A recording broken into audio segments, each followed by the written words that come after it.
Olá, meus meninos, tudo bem?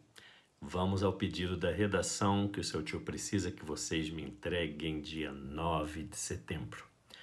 Há limites na relação entre os homens e seus animais de estimação?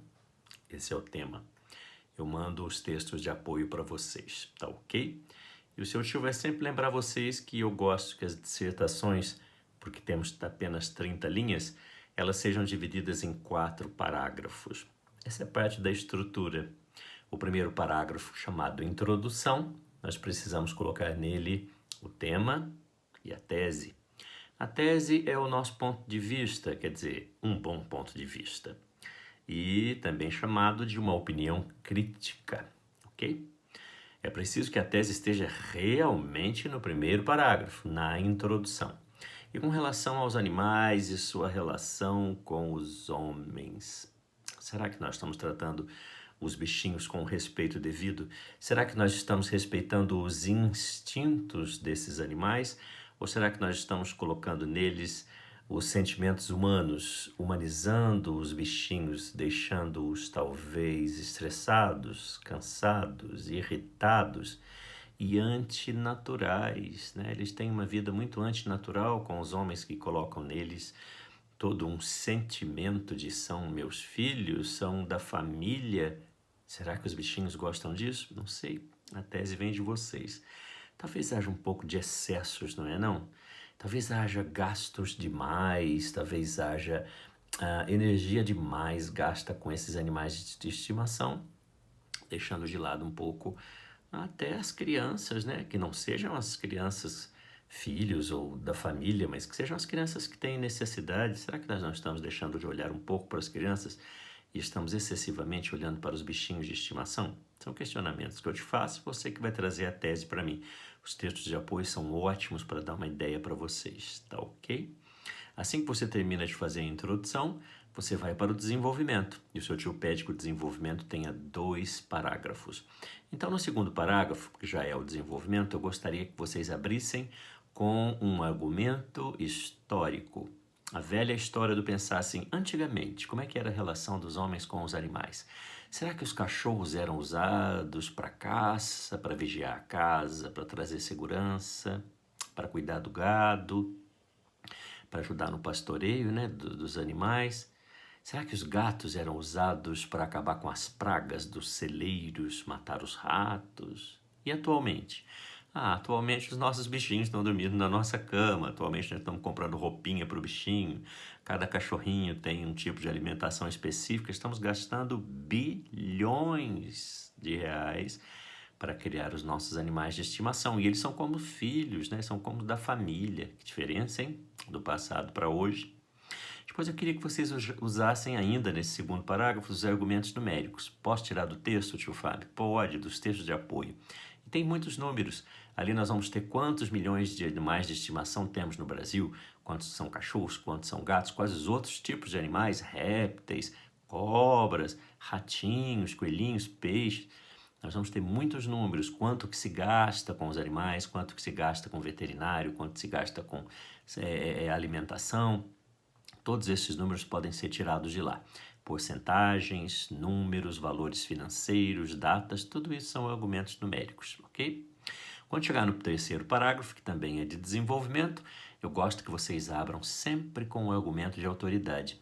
E eu mandei um argumento de autoridade muito bacana para vocês, de um filósofo chamado Hegel.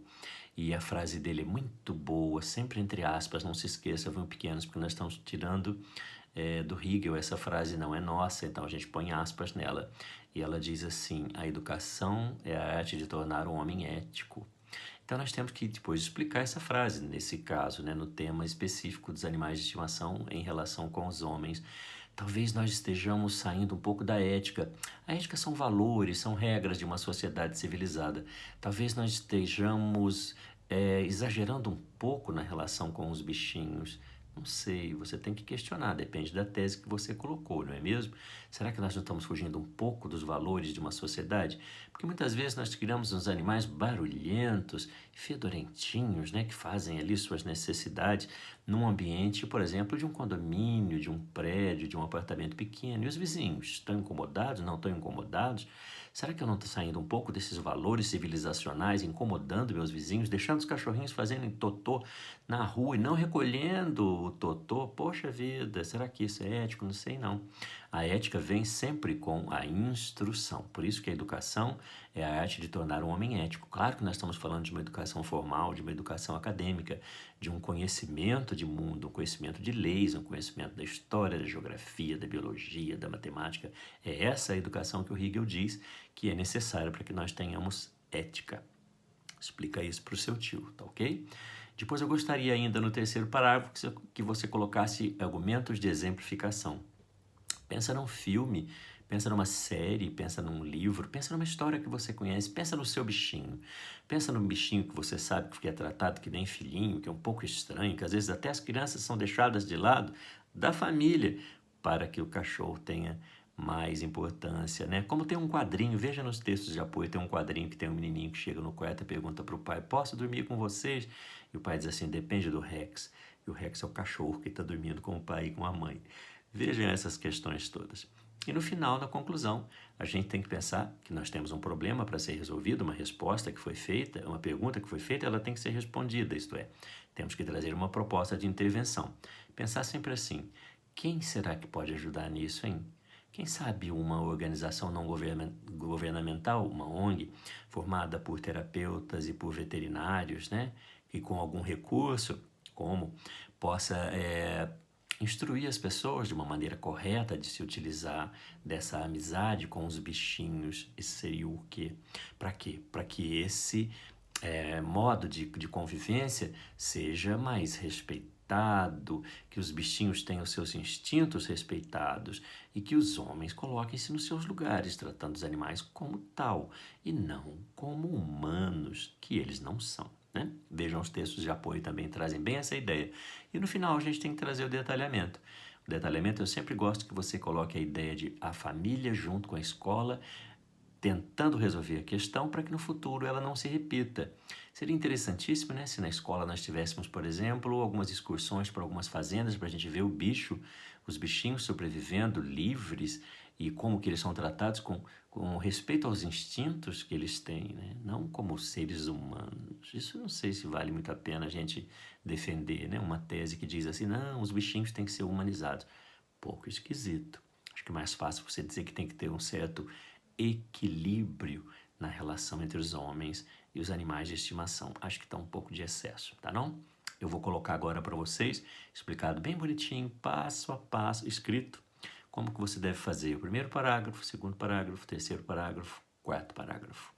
Praticamente dei a resposta, hein, bonitos? Dia 9 vocês entreguem para mim, tá legal? Super beijo, fiquem com Deus, bom feriado!